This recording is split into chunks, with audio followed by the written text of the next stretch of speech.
Kanpur test లో team India పట్టు సాధించింది. భారత్ బౌలర్ల దెబ్బకు బంగ్లా బ్యాట్స్మెన్ విలవిల్లాడారు. 146 పరుగులకే ఆలౌట్ అయింది బంగ్లాదేశ్ టీం.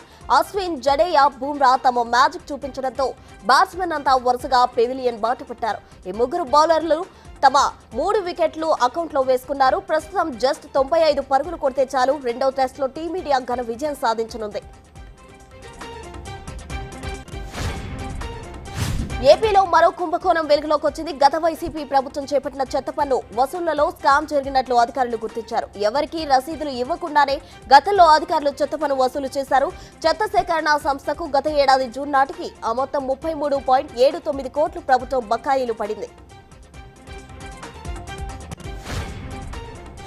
హైడ్రా వ్యవహారం మరోసారి కోర్టుకెక్కింది. జీవో నెంబర్ 99ను రద్దు చేయాలని పిటిషన్లు దాఖలయ్యాయి. హైడ్రా కోసం తీసుకొచ్చిన జీవోను కొట్టేయాలని 2 వేరువేరు పిటిషన్లు దాఖలయ్యాయి. హైడ్రాకు చట్టబద్ధత లేదని జీవో నెంబర్ 99ని రద్దు చేయాలని డిమాండ్ చేశారు. దీనిపై ఇవాళ హైకోర్టులో విచారణ జరగనుంది.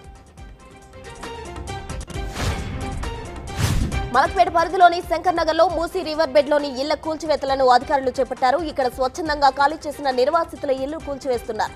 వీధులు ఇరుగ్గా ఉండడంతో కూలీల సహాయంతో కూల్చివేతలు కొనసాగిస్తున్నారు. నిర్వాసితులను 2 పడక గదులు ఇళ్లకు తరలిస్తున్నారు. నిర్వాసితుల సామాగ్రి తరలింపుకు వాహనాలు ఏర్పాటు చేశారు. ఢిల్లీ పర్యటనలో భాగంగా ఏఐసీసీ చీఫ్ ఖర్గేతో సీఎం రేవంత్ రెడ్డి సమావేశమయ్యారు. ఇటీవల జమ్మూ కాశ్మీర్ ఎన్నికల ప్రచారంలో ఖర్గే అస్వస్థతకు గురయ్యారు. ఈ నేపథ్యంలో ఖర్గేను రేవంత్ పరామర్శించారు. అనంతరం కేసీ వేణుగోపాల్తో సమావేశమై రాష్ట్ర రాజకీయ పరిస్థితులు వివరించారు. రేషన్ లబ్ధిదారులకు ఏపీ ప్రభుత్వం గుడ్ న్యూస్ చెప్పింది. కందిపప్పు, చక్కెర ధరలు తగ్గించి ప్రజలకు ఊరట కల్పించింది. ఇక నుంచి 67 రూపాయలకే కిలో కందిపప్పు, 17 రూపాయలకి అర కేజీ చక్కెర పంపిణీ చేయనున్నట్లు మంత్రి నాదెండ్ల తెలిపారు. దీని ద్వారా 4.32 లక్షల మందికి లబ్ధి చేకూరనుంది. తండ్రి పేరు చెబితేనే భయపడే ఆ బాలిక ఆయనపై ఫిర్యాదు చేసేందుకు ఏకంగా పోలీస్ స్టేషన్ మెట్లెక్కింది. ఈ ఘటన జగిత్యాల జిల్లా శ్రీరాములపల్లిలో జరిగింది. తండ్రి కొట్టే దెబ్బలు భరించలేకపోతున్నానని ఏదైనా హాస్టల్లో చేర్పించాలని వేడుకుంది. తన తల్లి చనిపోతే రెండో పెళ్లి చేసుకుని అప్పటి నుంచి చిత్రహింసలు పెడుతున్నాడని వాపోయింది. డిప్యూటీ సీఎం పవన్ కళ్యాణ్ సాయంత్రం తిరుమలకు వెళ్లనున్నారు. 3 రోజుల పాటు తిరుపతిలోనే పర్యటించనున్నారు. రేపు స్వామివారిని దర్శించుకుని ప్రాయశ్చిత్త దీక్ష విరమించనున్నారు. ఆ తర్వాత అన్నప్రసాద కేంద్రాలు, సత్రాలు తనిఖీ చేయనున్నారు. 3వ రోజు తిరుపతిలో వారాహి సభలో పాల్గొని తిరుమల లడ్డూ వివాదంపై ప్రసంగించనున్నారు.